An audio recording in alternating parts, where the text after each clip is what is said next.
So in previous session हमने basic definition देखा कि क्रॉस प्रोडक्ट का डेफिनेशन क्या होता है कि the magnitude of a bar cross b bar is defined as product of magnitude of two vectors and sine of angle between them. और ये डिस्टिंग्विश हो रहा है, देखो बेसिकली ये dot product of two vector जो होता है वो स्केलर होता है और cross product of two vector जो होता है वो वेक्टर होता है। तो ये हमें ध्यान रखना है। तो इसे क्या कहेंगे? डॉट प्रोडक्ट, और इसे कहेंगे क्रॉस प्रोडक्ट। ये क्या है? कोसाइन प्रोडक्ट, और ये क्या है? Sine product. ये क्या है? स्केलर प्रोडक्ट, और ये क्या है? Vector product. Easy isn't it? लेकिन अभी क्या होने वाला है ना, यूनिट वेक्टर का जो वीडियो है उसमें आई कैप, जे कैप, के कैप क्या होता है वो एकदम डिटेल में समझाया है, और उसमें आई कैप डॉट आई कैप और आई कैप क्रॉस आई कैप में क्या फर्क होता है वो भी डिटेल में समझाया है।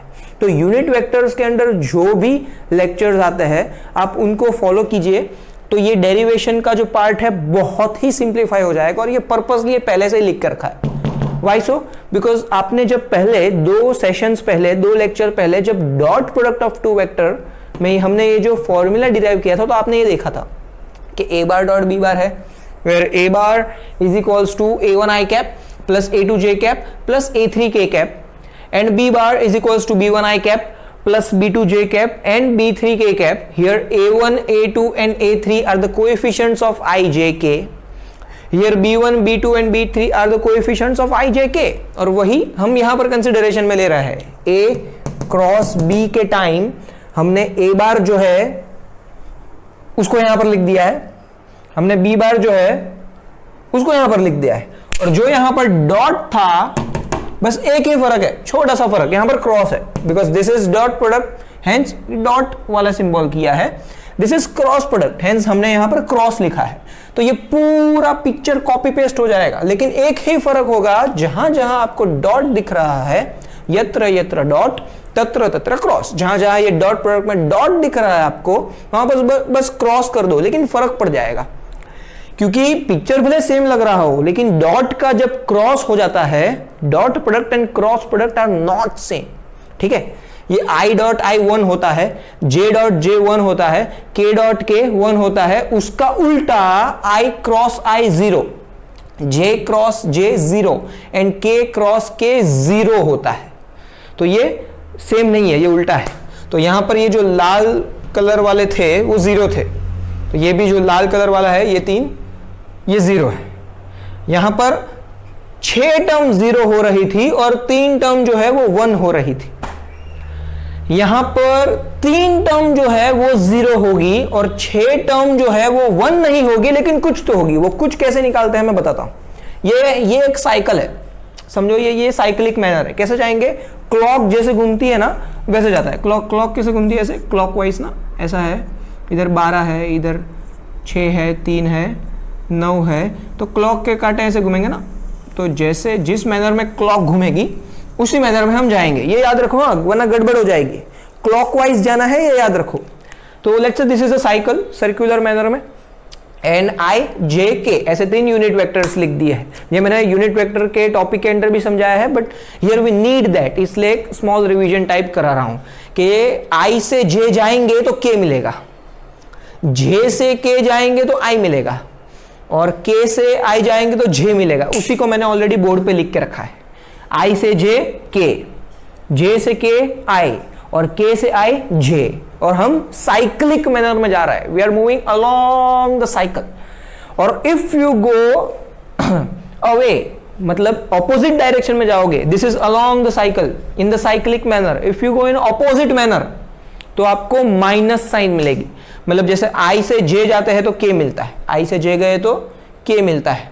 अगर जे से आई गए मतलब उल्टा गए इस एरो के तो माइनस मिलेगा। जे से आई जाओगे तो भी के मिलेगा, लेकिन माइनस वाला। जे से के गए, जे से के गए तो आई मिलता है, तो के से जे जाओगे तो भी आई मिलेगा, लेकिन माइनस वाला। के से आई गए, के से आई गए तो जे मिलता है, अगर I से K गए तो भी J मिलेगा लेकिन माइनस वाला. So remember this, we need to follow the cyclic manner rule. अगर साइक्लिक पाथ फॉलो कर रहा है क्लॉकवाइज तो पॉजिटिव आंसर आएगा, और अगर एंटी क्लॉकवाइज जाएंगे तो नेगेटिव आंसर आएगा. एंटी क्लॉकवाइज नाम में है ना, एंटी क्लॉकवाइज, इसलिए नेगेटिव आएगा. ठीक है, तो अभी ऑलरेडी ये सब सब्स्टिट्यूट कर दिया है, हमें लिखने की कुछ जरूरत नहीं है. लेकिन हाँ, जस्ट अंडरस्टैंड कि ये टर्म जीरो होने वाला है, ये टर्म जीरो होने वाला है, और ये टर्म जीरो होने वाला है. The three term will be zero, and that zero multiplied by it's prefix will be zero. ये जो a1 b1 है जीरो के साथ मल्टीप्लाई होगा तो ये जीरो होगा, ये भी जीरो और ये भी zero. So out of 9 3 terms will be zero and we will be remaining with 6 terms. और वो 6 टर्म जो है वहां पर ये सब्स्टिट्यूट करना है, तो ऑलरेडी आपके लिए लिख के रखा है. ठीक है, तो अभी देखो क्या करते हैं, ध्यान दो. a bar cross b bar is equals to, देखो टोटल 9 टर्म थी, ये जो लाल कलर का इंडिकेशन है रेड मार्कर से किया है दैट इज जीरो. सो ये a bar cross b bar को 0 0 0 लिखने की जरूरत नहीं है. ठीक है, तो डायरेक्ट इधर आ जाता है a1 b2, a1 b2. Bracket में क्या आएगा, i क्रॉस j. क्या होता है भाई, किधर है i क्रॉस j, ये रहा. i क्रॉस j क्या होता है, k होता है. i क्रॉस j क्या होता है, k होता है. ठीक है, तो ये हो गया फर्स्ट टर्म. 6 टर्म आने वाली है, 6, 3 तो 0 हो गई, 9 में से तो 6 आएगी. ये हो गई फर्स्ट टर्म. अभी सेकेंड टर्म क्या आएगी, a1 b3, a1 b3, और ब्रैकेट में क्या आएगा, i क्रॉस k. ढूंढो जरा i क्रॉस k क्या होता है, माइनस j होता है.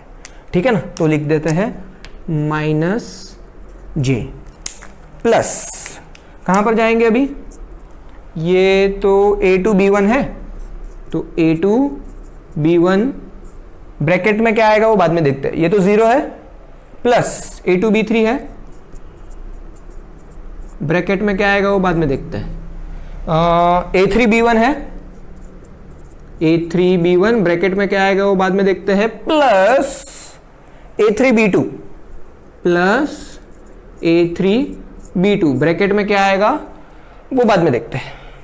और ये प्लस 0 जो लिखने की जरूरत है क्या, बिल्कुल भी लिखने की जरूरत नहीं है. अभी ये 2 टर्म तो देख ली. a2 b1 के बाजू में कौन बैठा है भाई, a2 b1 के बाजू में j क्रॉस i बैठा है. तो j क्रॉस i कितना होता है, माइनस k होता है. j क्रॉस i कितना होता है, माइनस k होता है. फिर आगे क्या बच रहा है, 3 टर्म हो गई. चौथी टर्म है a2 b3, a2 b3.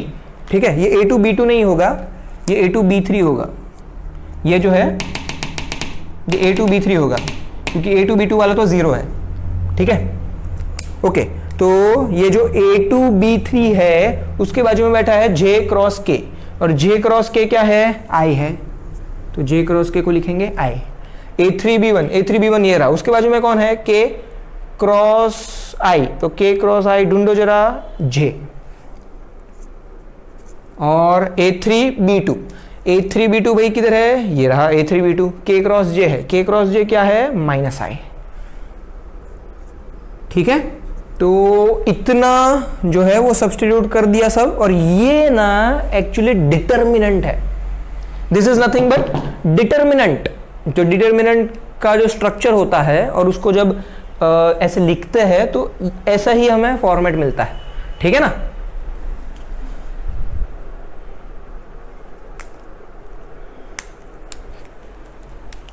तो इसी को डिटर्मिनेंट के फॉर्मेट में कुछ ऐसे लिखेंगे, i cap, j cap, k cap, a1, a2, a3, b1, b2, b3. and this is very very important. if someone asks you के भाई,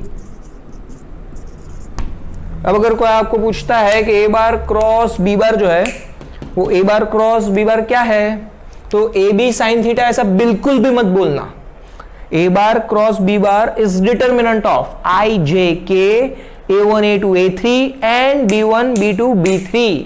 okay, a b sine theta जो है वो ए क्रॉस बी जो है, ए बार क्रॉस बी बार जो है उसका मैग्नीट्यूड है.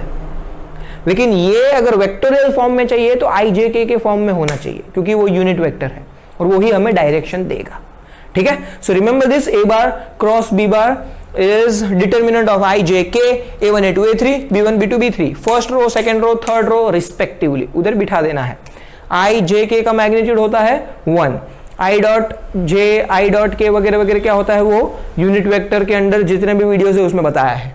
I cross J, J cross K, मतलब ये 3 और ये 3 टोटल 6, साइक्लिक मैनर में जाओगे तो प्लस मिलेगा, मतलब I cross J plus K, J cross K plus I, K cross I plus J, और अगर उल्टा जाओगे J cross I minus K, I cross K minus J, K cross J minus I, जो already इधर लिखा हुआ है, substitute किया है, and finally we got the answer और the solution of A bar cross B bar which is determinant of जो हमने बोला वो। तो इसको याद रखना और लेट्स क्विकली रिवाइज के dot product, this is cross product, इसका रिजल्टेंट मिलता है स्केलर, इसका रिजल्टेंट मिलता है वेक्टर, ये स्केलर है मैग्नीट्यूड ये रहा, ये वेक्टर है मैग्नीट्यूड ये रहा, और वो वेक्टर का जो फॉर्मेट है वो डिटर्मिनेंट में लिखते हैं। ठीक है, so this is what all about the cross product and the dot product of the vectors, जो आपको बोर्ड के सामने दिख रहा है। तो ऐसे ही मजा करते रहिए, नई नई बातें जानते रहिए, आप फिजिक्स पढ़ते रहिए, मैं फिजिक्स पढ़ाता रहूंगा, क्योंकि फिजिक्स तुम्हारा नमस्कार।